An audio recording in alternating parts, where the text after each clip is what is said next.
ആദ്യം തന്നെ നമ്മൾ ശബരിമലയിലേക്കാണ്. അതെ, ശബരിമല നട തുറക്കുന്ന വേളയിലെല്ലാം പുത്തമ്പുലരി അയ്യപ്പന്റെ സന്നിധിയിൽ നിന്ന് തന്നെയാണ് ആരംഭിക്കുന്നത്. ഇപ്പോൾ ഉത്സവത്തിന് വേണ്ടിയിട്ട് ശബരിമലയിൽ കൊടികയറ്റാണ്, ഉത്സവമാണ്. ഇന്നലെ തിരുനട തുറന്നു. ശബരിമല ഇനി ഉത്സവ നാളുകളിലേക്കാണ്. തിരുവുത്സവത്തിന് ഇന്ന് കൊടിയേറുന്നു. രാവിലെ 11:30-നും 12-നും മധ്യയുള്ള മുഹൂർത്തത്തിലാണ് കൊടിയേറ്റ് ചടങ്ങുകൾ നടക്കുക. ഏപ്രിൽ 1-ന് പമ്പയിൽ ആറാട്ടോടുകൂടിയാണ് ഉത്സവം സമാപിക്കുക. സന്നിധാനത്ത് നിന്ന് ഗോകുൽ രമേശാണ് നമുക്കിപ്പം ചേരുന്നത്. ഗോകുൽ, സ്വാമി ശരണം. ഇന്ന് തിരുവുത്സവത്തിന് കൊടിയേറുകയാണ്. 11:30 മുഹൂർത്തം. എങ്ങനെയാണ് അവസാനവട്ട ഒരുക്കങ്ങൾ?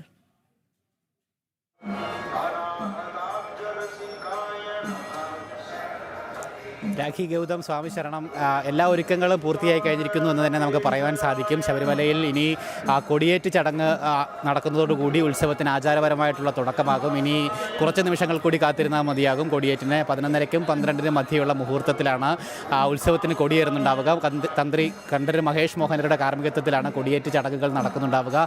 അതിനുശേഷം ഉത്സവത്തിൻ്റെ പ്രധാനപ്പെട്ട ചടങ്ങുകളൊക്കെ ഉടനെ തന്നെ ആരംഭിക്കും. ഇന്ന് ഉച്ചപൂജയ്ക്ക് ശേഷം ഉത്സവ ബലിയും അതോടൊപ്പം തന്നെ അത്താഴപൂജയ്ക്ക് ശേഷം ശ്രീഭൂത ബലിയുമാണ് പ്രധാനപ്പെട്ട ഉത്സവ ചടങ്ങുകൾ. അത് 31-ാം തീയതി വരെയും ഉത്സവ ബലിയും ശ്രീഭൂത ബലിയും അടക്കമുള്ള ചടങ്ങുകൾ ഉണ്ടാകും. എന്തായാലും ഇന്നിപ്പോൾ രാവിലെ നെയ്യഭിഷേക ചടങ്ങുകൾ ആരംഭിച്ചിട്ടുണ്ട്. ഇന്ന് കൊടിയേറ്റ് ദിവസമായിട്ടുള്ള ഇന്ന് രാവിലെ 10 മണി വരെ നെയ്യഭിഷേകത്തിനുള്ള സമയമുണ്ടാകും. നാളെ മുതൽ 31-ാം തീയതി വരെയുള്ള ദിവസങ്ങളിൽ രാവിലെ 8:15 വരെ മാത്രമായിരിക്കും നെയ്യഭിഷേകത്തിന് തീർത്ഥാടകർക്ക് അവസരം ഉണ്ടാവുക. ഈ ഉത്സവവുമായി ബന്ധപ്പെട്ട ചടങ്ങുകളുടെ സമയക്രമീകരണവുമായി ബന്ധപ്പെട്ടാണ് അത്തരത്തിൽ നെയ്യഭിഷേകത്തിൻ്റെ സമയം കുറച്ചിരിക്കുന്നത് എന്നുള്ളതാണ് ദേവസ്വം ബോർഡ് അറിയിച്ചിരിക്കുന്നത്. എന്തായാലും ഇനി വരാൻ പോകുന്ന 10 ദിവസങ്ങൾ ശബരിമലയിൽ ഈ രീതിയിൽ ആചാരപരമായിട്ടുള്ള ചടങ്ങുകളോട് കൂടിയിട്ടുള്ള തിരുവുത്സവമായിരിക്കും നടക്കുന്നുണ്ടാവുക. ഏപ്രിൽ 1 വരെ നീണ്ടു നിൽക്കുന്ന 10 ദിവസം നീണ്ടു നിൽക്കുന്ന ഉത്സവമാണ് ശബരിമലയിൽ നടക്കുന്നത്. ഏപ്രിൽ 1-നാണ് ഭഗവാന് പമ്പാ നദിയിൽ ആറാട്ടുള്ളത്. ഏപ്രിൽ 1-ന് രാവിലെ 9 മണിക്ക് ശബരിമലയിൽ നിന്നും അയ്യപ്പൻ്റെ തിടമ്പുമായിട്ട് ഘോഷയാത്ര പമ്പയിലേക്ക് പുറപ്പെടും. അതിനുശേഷം പമ്പാ നദിയിൽ ആറാട്ടോടുകൂടി ആറാട്ടിന് ശേഷം തിരികെ ഘോഷയാത്ര സന്നിധാനത്ത് എത്തിച്ചേരുമ്പോൾ ഈ കൊടിയിറക്കോടുകൂടി ഈ തിരുവുത്സവത്തിന് സമാപനമാകും. അങ്ങനെ അതിനുശേഷം 1-ാം തീയതി വൈകിട്ട് രാത്രി 10 മണിക്ക് ഹരിവരാസനം പാടി നടയടക്കുന്നതോടുകൂടി എല്ലാ ചടങ്ങുകൾക്കും പരിസമാപ്തിയാവുകയും ചെയ്യും. അങ്ങനെ എന്തായാലും വരുന്ന ദിവസങ്ങളിലടക്കം വലിയ ഭക്തജന തിരക്ക് കൂടി സന്നിധാനത്ത് പ്രതീക്ഷിക്കുകയും ചെയ്യുന്നുണ്ട്. നമ്മളോടൊപ്പം ഇപ്പോൾ ഒരു മാളികപ്പുറം ചേരുകയാണ്. അമ്മ നമസ്തേ, പേരെന്നാ, ഊരെങ്കെ? എൻ്റെ പേര് വിജയ. ഞാൻ ചെന്നൈയാണ്. ഞാൻ അയ്യപ്പൻ ഭയങ്കര ഭക്തനാണ്. എല്ലാ മാസം വരും. ഈ 11 മാസത്തിൽ 17வது പ്രാവശ്യം വന്നിருக்கு. நல்ல பகவானை பார்க்குறேன். ഇവിടെ எல்லாம் போலீஸ்காரெல்லாம் நல்ல ஹெல்ப் செய்து நல்ல பகவானை தொழ விடன்னு எனக்கு அதுக்கு மேலே அவரை பற்றி பேசவே வார்த்தை வரலை. இப்போது கொடி ஏற்றத்தை காண வந்திருக்கு. പിന്നെ അടുത്ത വാരം കൊടി ഇറക്കം പങ്കുണി ഉത്രം അത് കണ്ടിട്ട് പിന്നെ വിഷുക്ക് വരും. എല്ലാ പ്രാവശ്യവും ഞാൻ നടന്നേ വരും. ഡോലി എല്ലാം ഇല്ല. എല്ലാ വാട്ടിയും ഒറ്റയ്ക്ക് തന്നെ വരണം. എല്ലാ പ്രാവശ്യം ഞാൻ ഒറ്റയ്ക്ക് വരും. ചെന്നൈ, എൻ്റെ ഊർ ചെന്നൈയാണ്. എല്ലാ പ്രാവശ്യം വരും. അയ്യനെ നല്ല തൊഴുത് പോകും. കഴിഞ്ഞ പ്രാവശ്യം അവിടെ, ഈ പ്രാവശ്യം നല്ല തൊഴുത്. കഴിഞ്ഞ പ്രാവശ്യമെല്ലാം എനിക്ക് ആറില്ല. ഞാൻ ഒറ്റയ്ക്ക് വന്ന് പോകുന്നു. എൻ്റെ ഭഗവാനുക്ക് എനിക്ക് നല്ല അനുഗ്രഹം കിടച്ചത്. ഒറ്റ ദിവസം തുറന്നാലും ഞാൻ വരും. നിറപ്പുത്തിരിക്ക് ഒറ്റ ദിവസം തുറക്കം വരും. പിന്നെ അയ്യപ്പനോട് പ്രതിഷ്ഠ ചെയ്യുന്ന ആൾ വരും. എല്ലാ മാസം കണ്ടിന്യൂஸாக வந்துകൊണ്ടിருக்குது.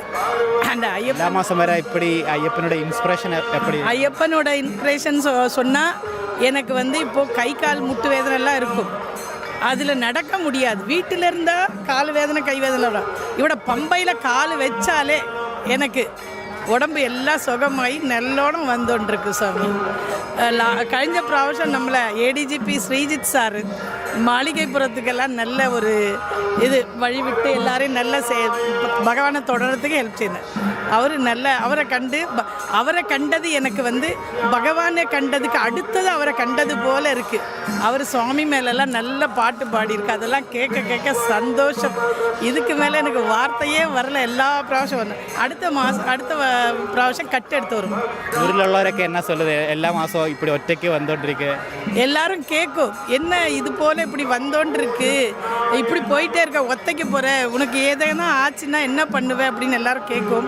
எனக்கு ஒன்றும் ஆகாது. என் பகவான் எனக்கு இருக்காரு. நான் அப்படி தாழ விழுந்தாலும் என்னை தாங்கி பிடிக்கும். முனே ஒன்று പറയട്ടാ, ഫസ്റ്റ് പ്രാവശ്യം വരുമ്പോൾ படிக்கட்டு தட்டி ஸ்டெப்பு தட்டி நான் தாழ விழுந்துட்டு பகவானே என்னை இப்படி விழ வச்சுட்டு எல்லாரும் முன்னாடின்னு அப்போ அதெல்லாம் எடுத்துட்டு அப்படியே அப்போ நான் ஃபஸ்ட்டு ஓடி வந்து எல்லாரும் முன்னாடி 8 பேர் 10 பேர் வந்த லேடிஸ் அதில் நான் தான் ஃபஸ்ட்டு வந்து பகவானை தொழுதுட்டு அப்படி வர எனக்கு அறிவராசனம் ஸ்டார்ட்டு பின்ன அறிவராசனத்தை நான் அதில் வந்து லேடிஸ் 8 பேரில் நான் இன்னும் ஒருத்தரை கண்டேன். மீதி பேருக்கெல்லாம் அது பாக்கியம் கிடைக்கல.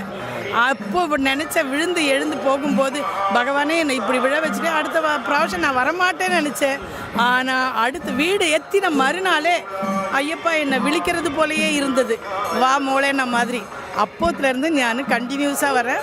നെക്സ്റ്റ് വാട്ടി தான் എൻ്റെ ഫ്രണ്ടോടെ വന്നേ, അവളും ഞാനും. ഇതുവരെ ഞാൻ ഒറ്റയ്ക്കേ വരുന്നു, ഒറ്റയ്ക്കേ പോകുന്നു. വന്ന് ഇവിടെ അക്കോമഡേഷൻ ഓഫീസിൽ ഒരു ദിവസം നിന്ന് ഭഗവാനെ നല്ലോണം ഓരോ പ്രാവശ്യം വന്ന് 5-6 പ്രാവശ്യം തൊഴുതു പോരാ, കുറവില്ല. സ്വാമി ശരണം, സ്വാമി ശരണം. സ്വാമി ശരണം അമ്മ. എന്തായാലും ഒരു മാളികപ്പുറത്തിൻ്റെ പ്രതികരണമാണ്, അവൾ വളരെ വൈകാരികമായിട്ടുള്ളൊരു പ്രതികരണമാണ്. എല്ലാ മാസവും ഒന്നിലധികം തവണ ശബരിമലയിൽ എത്തുന്ന, ചെന്നൈയിൽ നിന്നും ഒറ്റയ്ക്ക് വരുന്ന ഒരു അമ്മയുടെ പ്രതികരണമാണ് കേട്ടത്. അങ്ങനെ നിരവധി ആയിരക്കണക്കിന് 10,000-കണക്കിന് തീർത്ഥാടകർ അയ്യപ്പനിൽ നിന്ന് അത്രമാത്രം പ്രേരണ ഉൾക്കൊണ്ടുകൊണ്ട് ശബരിമലയിൽ എല്ലാ മാസവും ഒക്കെ ദർശനം നടത്തുന്ന ആളുകളുണ്ട്. എന്തായാലും ഈ ഉത്സവ ദിവസങ്ങൾ കൂടി വരാനിരിക്കുകയാണ്. എന്തായാലും ഈ ഉത്സവ ദിവസങ്ങളിൽ ശബരിമല അയ്യപ്പനെ കണ്ടു തൊഴുക, ഉത്സവ ചടങ്ങുകളിലൊക്കെ ഭാഗമാവുക എന്ന് പറയുന്നത് കൂടി തീർത്ഥാടകരെ സംബന്ധിച്ചിടത്തോളം, അയ്യപ്പ വിശ്വാസികളെ സംബന്ധിച്ചിടത്തോളം വലിയ സുഹൃതമാണ്. എന്തായാലും ആ രീതിയിലൊരു നന്മ അല്ലെങ്കിൽ നമ്മുടെ മനസ്സ് കൂടി അല്ലേ കുളിരണിയിപ്പിക്കുന്ന രീതിയിലുള്ള വാക്കുകളാണ് അമ്മ. മാത്രമല്ല ഒരു കൊടി കയറി കഴിഞ്ഞാൽ ക്ഷേത്രത്തിലെ ഏറ്റവും പ്രധാനപ്പെട്ട ചടങ്ങുകളിലൊന്ന് ഉത്സവ ബലിയാണ്. കാരണം ഈ ഒരു ഉത്സവം മുതൽ അടുത്ത ഉത്സവം വരെ ഓരോ ദിവസവും ക്ഷേത്രത്തിൽ ഈ ചൈതന്യവർദ്ധനവിനായി എല്ലാ ദിവസവും നടക്കുന്ന ചടങ്ങുകളുടെ വിശേഷപ്പെട്ട ചടങ്ങാണ് ഉത്സവ ബലി എന്ന് പറയുന്നത്. ഓരോ ഉപദേവതകളെയും പ്രത്യേകം പ്രീതിപ്പെടുത്തുന്ന ചടങ്ങാണ്. അപ്പോൾ അത് ശബരിമല പോലൊരു മഹാക്ഷേത്രത്തിൽ നടക്കുന്ന ശ്രീഭൂത ബലിയാണെങ്കിലും ഉത്സവ ബലിയാണെങ്കിലും അത് അത്രത്തോളം പ്രാധാന്യത്തോടെയാണ് ഭക്തർ കാണുന്നത്. എന്തായാലും ഗോകുൽ അവിടെ വളരെ സജീവമായിട്ടുണ്ട്. ഉത്സവത്തിന് കൊടിയിറങ്ങുന്നത് വരെ ഗോകുൽ രമേശ് സന്നിധാനത്ത് തന്നെ ഉണ്ടാകും.